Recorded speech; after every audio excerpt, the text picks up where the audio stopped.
হযরত মুসা আলাইহিসসালামের কাছে একবার এক যুবক এসে বলল, হে আল্লাহর নবী, আমি জীবজন্তু লালন পালন করি। আপনি দয়া করে আল্লাহর কাছে দোয়া করুন, যাতে করে আমি তাদের সুখ দুঃখের সকল কথা বুঝতে পারি আর উপযুক্ত ব্যবস্থাও নিতে পারি। যুবকটির কথা শুনে মুসা আলাইহিসসালাম বললেন, সাবধান, এর থেকে বিরত থাকুন। এর মধ্যে অনেক বিপজ্জনক ব্যাপার স্যাপার লুকিয়ে আছে, যা আপনি সহ্য করতে পারবেন না। কিন্তু যুবকটি নাছোড়বান্দা, সে বারবার কাকুতি মিনতির সুরে একই আবদার করতে লাগলো। মুসা আলাইহিসসালাম বললেন, এটা মঙ্গলজনক নয়। যুবকটি শেষে বলল, আর বেশি না হয় অন্তত গৃহপালিত মোরগ এবং কুকুরের ভাষা বোঝার ব্যবস্থা করে দিন। তার এই মিনতির কারণে হযরত মুসা আলাইহিসসালাম আল্লাহর কাছে এই ব্যাপারে দোয়া করলেন। আল্লাহ তাআলা তার দোয়া কবুল করলেন এবং যুবকটিকে জীবজন্তুর ভাষা বোঝার ক্ষমতা দান করলেন। যুবকটি খুশি মনে বাড়ি ফিরে এলো আর মনে মনে বলল, এবার জীবজন্তুদের সব চালাকি ধরা যাবে। পরদিন ভোরে যখন বাড়ির হাঁস মুরগি ছেড়ে দেওয়া হলো, তখন সেই যুবক মোরগের কথা শোনার জন্য বারান্দায় এসে বসল।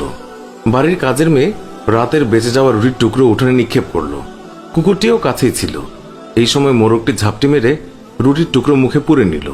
কুকুরটি প্রতিবাদের সুরে মোরগকে বলল, রুটির টুকরো আমার ভাগে ছিল, তুই নিয়ে গেলি কেন? উত্তরে মোরগ বলল, একটু সবুর করো, অবস্থার দ্বারা বুঝতে পেরেছি কালকেই আমাদের মনিবের সুন্দর ঘোড়াটা মারা যাবে, তখন তুমি মজা করে তার গোশত খেতে পারবে। বারান্দায় বসে থাকা যুবক মোরগের কথা শুনে চিন্তায় পড়ে গেল। তারপর লোকসান এড়ানোর জন্য ঘোড়াটি বাজারে নিয়ে বিক্রি করে দিল। পরদিন ভোরে আবারও যখন উঠোনে রুটির টুকরো ছড়ানো হলো, তখন মোরগটি সঙ্গে সঙ্গে তা লুফে নিল। কুকুরটি সেদিনও বঞ্চিত হয়ে রাগ করে মোরগকে বলল, ধোকাবাজ কোথাকার, কালকে রুটি নিলে, আজকেও নিয়ে গেলে, কই ঘোড়া তো মরল না, বরং মালিক তা অন্যখানে বিক্রি করে দিয়েছে। জবাবে মোরগ বলল, ঘোড়া সত্যিই মরেছে, তবে অন্যখানে। অধৈর্য হয় না, ব্যবস্থার দ্বারা জেনেছি কালকে মনিবের উটটি মারা যাবে, তখন তুমি মজা করে ইচ্ছে মতো খেতে পারবে। উটের মৃত্যুর কথা শুনে মনিব পেরেশান হয়ে গেল আর তৎক্ষণাৎ তা বাজারে বিক্রির জন্য পাঠালো এবং নিশ্চিত ক্ষতির হাত থেকে বেঁচে গেল। পরদিন ভোরে আবার রুটি ফেলা হলে সঙ্গে সঙ্গে মোরগ রুটির টুকরো সে লুফে নিল। কুকুরটি আজও ব্যর্থ হলো। তখন সে তাচ্ছিল্যের সুরে মোরগকে বলল, তোকে বড়ই প্রতারক দেখছি, প্রতিদিনই আমাকে ধোকা দিচ্ছিস।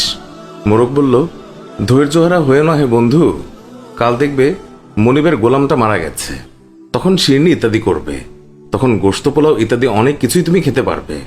মনিব মোরগের কথা শুনে বেচেইন হয়ে গেল। সে তড়িৎ গোলামটাকে অন্য একজনের কাছে বিক্রি করে দিল এবং বিরাট ক্ষয়ক্ষতির হাত থেকে রক্ষা পেল। আর মনে মনে ভাবল, এই জীবজন্তুর ভাষা বুঝে ভালোই উপকার হলো, এতে অনেক ক্ষতি থেকে বাঁচা গেল। কিন্তু এতে যে জেনে বুঝে অন্যকে ক্ষতির সম্মুখীন করা হলো, সে তা চিন্তা করল না। চতুর্থ দিন ভোরের কথা, রুটির টুকরো আজও এক লাফে লুফে নিল মোরগটি। অসহায় কুকুর রাগের চোটে মোরগকে গালাগাল করতে লাগলো। মোরগ তাকে সান্ত্বনার বাণী শুনিয়ে বলল, হে বন্ধু, একটু ধৈর্য ধরো, কাল দেখবে মনিব নিজেই মারা যাবেন। কাল তিনি মারা গেলে ওয়ারিশরা গোশত পোলাও শিরনি ইত্যাদি করবে, তখন তুমি পেট পুরে খেয়ে নিও। আজকে মোরগের কথা শুনে যুবকটি যার পর্ণায় বিচলিত হয়ে পড়ল। কাল যে সে মারা যাবে এই পেরেশানিতে অস্থির হয়ে গেল সে। আসলে আল্লাহ পাকের কুদরতের মাঝে অনেক গোপন কথা লুকায়িত আছে, তা কেউই জানে না। কিন্তু মানুষ যখন সীমা লঙ্ঘন করে, তখনই যত সব বিপত্তি ঘটে। মাল সম্পদের সামান্য ক্ষয়ক্ষতিতে মনিবের জান বেঁচে যেত এবং মুসিবত মালের উপর দিয়ে চলে যেত, কিন্তু মনিব তা মানেননি, তাই বিপদ তার নিজের উপরে চলে এসেছে। নিরুপায় যুবক দৌড়ে মুসা আলাইহিসসালামের দরবারে হাজির হলো, তাকে সকল ঘটনা খুলে বলল। অতঃপর মিনতি করে বলল, হে আল্লাহর নবী, আমাকে রক্ষা করুন।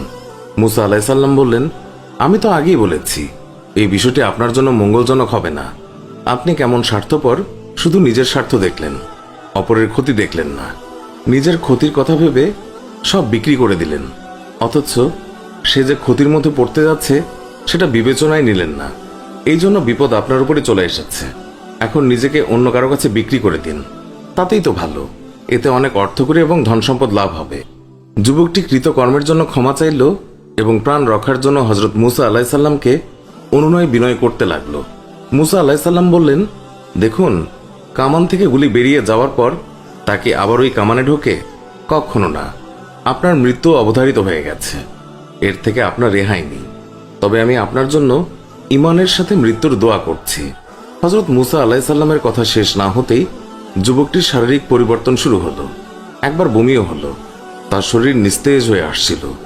সাকরাতের এই সময়টিতে 4 জন লোক তাকে ধরে বাড়ির দিকে নিয়ে গেল, কিন্তু বাড়ি পৌঁছে গেল না। মৃদু এক ঝাঁকুনি দিয়ে তার প্রাণ উড়ে গেল চিরদিনের জন্য। ধন সম্পদ সব পেছনে ফেলে যুবকটি পরকালের পথে রওনা দিল। আমাদের এই ভিডিওর ব্যাপারে মন্তব্য জানাতে কমেন্ট করুন। ভিডিওটি ভালো লাগলে লাইক দিন, শেয়ার করুন। আর নিয়মিত আমাদের ভিডিও পেতে এক্ষুনি আমাদের চ্যানেলটি সাবস্ক্রাইব করে পাশে থাকা বেল আইকনটিও প্রেস করুন। এতে করে আমাদের নতুন ভিডিও নোটিফিকেশন আপনার কাছে পৌঁছাবে। এখনকার মতো বিদায় নিচ্ছি। দেখা হবে নতুন কোনো ভিডিওতে। ভালো থাকবেন। ধন্যবাদ সবাইকে।